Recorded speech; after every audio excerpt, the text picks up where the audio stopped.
My channel. ఈరోజు మనం పాల కజ్జికాయలు ఎలా తయారు చేయాలో తెలుసుకుందాం.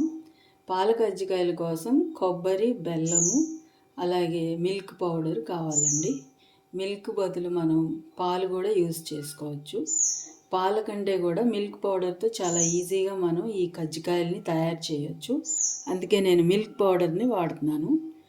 ఇప్పుడు కొబ్బరి కదా, కొబ్బరి ఇలా 2 గ్లాసులు తీసుకొని వెనకాల నల్లగా ఉండే పదార్థాన్ని తీసేసి ఇలా తురుముకోవాలండి సన్నగా. కొబ్బరిని అలా తయారు చేసుకున్న తర్వాత ఇలా స్టవ్ పైన కడాయి పెట్టి దీనిలో కాస్త నెయ్యి యాడ్ చేయాలి. మీడియం ఫ్లేమ్లో పెట్టుకోవాలి. ఇప్పుడు కొబ్బరి దీనిలో వేసి రోస్ట్ చేసుకోవాలండి. కొబ్బరిలో ఉన్న పచ్చి వాసన పోయేంత వరకు రోస్ట్ చేసుకోవాలి. మీడియం ఫ్లేమ్లో పెట్టుకోవాలి, లేదంటే కొబ్బరి మాడిపోతుందండి ఫ్రై అవ్వకుండా.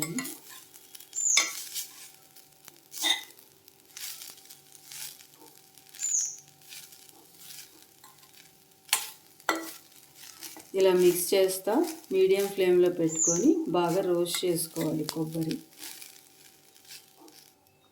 అలా ఒక 10 మినిట్స్ ఫ్రై చేసుకున్న తర్వాత ఇప్పుడు దీనిలోకి బెల్లం యాడ్ చేయాలండి. కొబ్బరి కజ్జికాయలకి లోన స్టఫింగ్ ఇది. మనం 2 గ్లాసులు కొబ్బరి తీసుకున్నాం కదా, అందుకని 1 గ్లాసు బెల్లాన్ని యాడ్ చేద్దాం.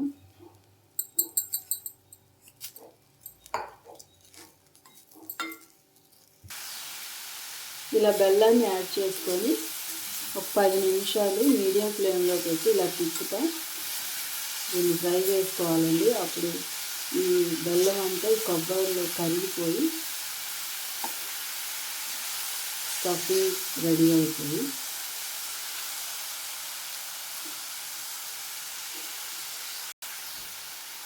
బెల్లం అంతా కరిగి కొబ్బరికి బాగా పీల్చుకొని డ్రై అయ్యి మనం ఫస్ట్ యాడ్ చేసాం కదా నెయ్యి, అది బయటకు వచ్చేంత వరకు మనం ఇలాగే ఫ్రై చేసుకోవాలండి. మీడియం ఫ్లేమ్లో పెట్టుకోండి, లేదంటే మాడిపోతుంది. మాడిపోతే కలర్ చేంజ్ అవుతుంది కదా, టేస్ట్ కూడా మారుతుంది. అందుకని మీడియం ఫ్లేమ్లో పెట్టుకొని చేసుకోండి.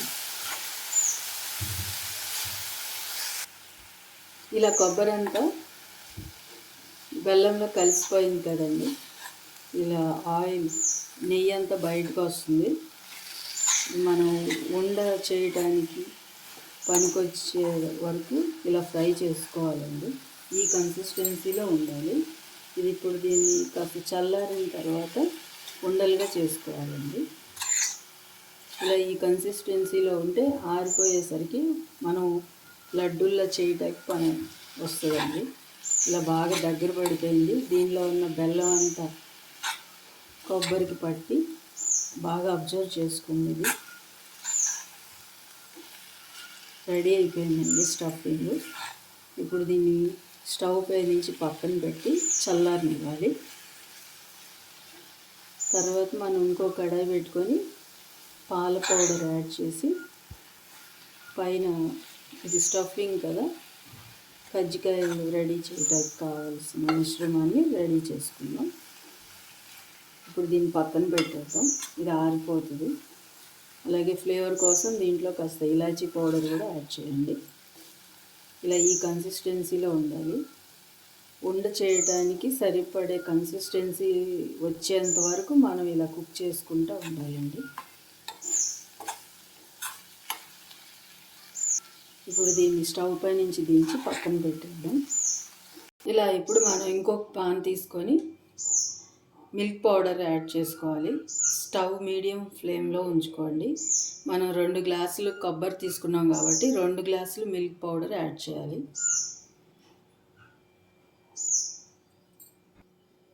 ఇలా 2 గ్లాసులు పాల పౌడర్ తీసుకున్నాం కదా, తీసుకొని ఇప్పుడు దీనిలోకి 1 గ్లాస్ వాటర్ తీసుకొని కొద్ది కొద్దిగా ఇలా యాడ్ చేసుకుంటా ఉండలు లేకుండా బాగా కలుపుకోవాలండి.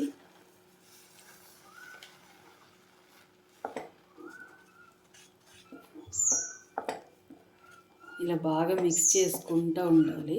ఉండలు అనేది ఉండకూడదు. ఉండలు లేకుండా వాటర్ యాడ్ చేసుకుంటూ కలపాలి.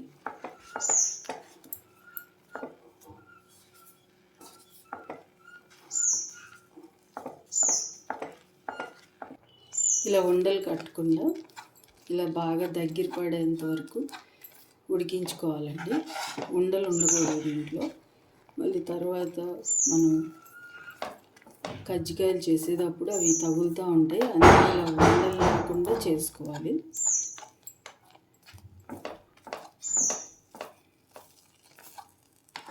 చేసుకొని ఇలా దగ్గర పడేంత వరకు ఉడికించుకోవాలి. మీడియం ఫ్లేమ్లో పెట్టి తిప్పుతానే ఉండాలండి, లేదంటే అడుగంటిపోతుంది. ఇలా బాగా దగ్గర పడేంత వరకు ఇలా తిప్పండి. ఇలా ఈ కన్సిస్టెన్సీ వచ్చేంత వరకు ఉడికించుకోవాలండి. ఇలా దగ్గర పడిపోయింది కదా, ఇప్పుడు స్టవ్ ఆఫ్ చేసి ఇది చల్లారనివ్వాలండి. ఇప్పుడు దీనిలోకి పంచదార పౌడర్ యాడ్ చేయాలి. మనం 2 కప్పులు కొబ్బరి తీసుకున్నాం కదా, అలాగే 2 కప్పులు పాల పౌడర్ కూడా తీసుకున్నాం. ఇప్పుడు 1/2 కప్పు పంచదార పౌడర్ యాడ్ చేయాలి దీంట్లోకి. ఇది కాస్త చల్లారనిద్దాం. చల్లారిన తర్వాత దీనిలోకి 1/2 గ్లాసులతో తీసుకుంటే గ్లాస్తోనే తీసుకోవాలి, కప్పుతో తీసుకుంటే కప్పుతో. నేను గ్లాస్తో తీసుకున్నాను కాబట్టి 2 గ్లాసులు పాల పౌడర్ తీసుకున్నాను, అందుకని దీంట్లోకి 1/2 గ్లాసు పంచదార పౌడర్ యాడ్ చేయాలి. ఇలా మీడియం ఫ్లేమ్లో ఉడికించడం వల్ల ఇలా దగ్గర పడి ఇలా అంటుకోకుండా ఇలా ఊడొస్తుందండి. ఇలా ఈ కన్సిస్టెన్సీ వచ్చేంత వరకు మనం ఉడికిస్తూనే ఉండాలి. దీనిలో ఉన్న వాటర్ అంతా డ్రై అయిపోయి ఇలా వస్తుందండి. దీంట్లో కాస్త నెయ్యి కూడా యాడ్ చేసుకోండి, ఫ్లేవర్ బాగుంటుంది. కావాలంటే మీరు యాలకుల పౌడర్ కూడా యాడ్ చేయొచ్చు, నేను యాడ్ చేయట్లేదు.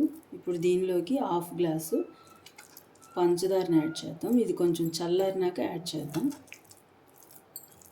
ఇప్పుడు ఈ కన్సిస్టెన్సీలో ఉంది కదా, ఇప్పుడు ఇదే పాన్లో మనం పంచదార పౌడర్ని యాడ్ చేసుకొని ఇలా కలుపుకుందామండి. ఫస్ట్ కొద్దిగా యాడ్ చేసి కలుపుకుందాము, పిండిలాగా రావాలి కదా. పిండిలా రెడీ చేసుకోవాలి. ఇలా ఈ పంచదార పౌడర్ అంతా దీంట్లో కలిసేలాగా బాగా కలుపుకోవాలి. ఒక చపాతీ పిండి కన్సిస్టెన్సీ ఉంటుంది కదండి, ఆ కన్సిస్టెన్సీ లాగా కలుపుకోవాలి. ఇలా బాగా కలుపుకోండి. ఇలా పిండిని ఈ కన్సిస్టెన్సీలో రెడీ చేసుకున్నాం కదా, పంచదార పౌడర్ వేసి ఇలా ఈ కన్సిస్టెన్సీలో రెడీ చేసుకుందాం. ఇప్పుడు దీన్ని తీసుకొని మనం కొబ్బరి ఉండలు రెడీ చేసుకోవాలి. కొబ్బరి బెల్లం వేసి స్టఫింగ్ రెడీ చేసుకున్నాం కదా, అది వాటిని ఇలా ఉండలుగా చేసుకోవాలి. ఇలా చేశానండి. ఇప్పుడు ఈ ఉండలు ఈ పిండిలో పెట్టి పాల కజ్జికాయలు చేద్దాం. ఇలా చెయ్యి కాస్త తడి చేసుకొని ఇలా అప్పచ్చిలాగా చేతిలో పెట్టుకొని ఇప్పుడు దీనిలోకి ఈ కొబ్బరి ఉండ దీంట్లోకి వేసి ఇలా ఇదంతా మొత్తం ఫోల్డ్ చేసేయాలి.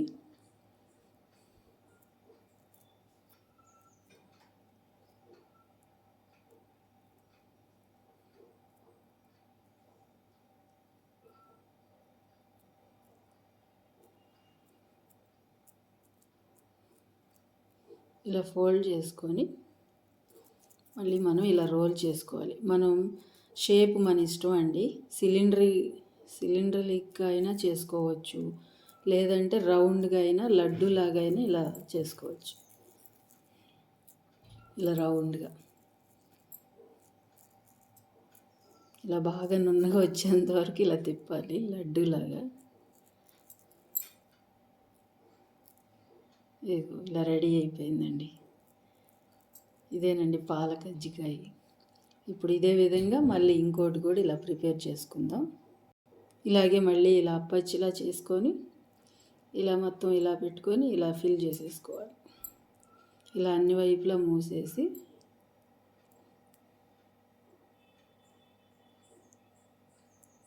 ఏమన్నా పిండి తక్కువైతే ఇంకొంచెం యాడ్ చేసుకోవచ్చు. ఇలా అన్ని వైపులా మూసేసి ఇలా లడ్డూలాగా రోల్ చేసుకోవటం. ఇలా పాల కజ్జికాయలు ఇలా తయారు చేసుకోవాలండి. నేను ఇలా కొంచెం సిలిండ్రికల్గా పొడుగ్గా చేశాను. మీకు కావాలంటే రౌండ్గా కూడా చేయొచ్చు. ఇలా మిల్క్ పౌడర్తో ఈజీగా చేయొచ్చు. పాలతో అయినా చేయొచ్చు, కానీ కొంచెం ఎక్కువ తిప్పాలి. దానికన్నా మిల్క్ పౌడర్తో చాలా ఈజీ అండి.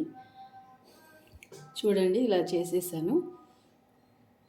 ఇప్పుడు దీన్ని ఇలా కట్ చేస్తాను.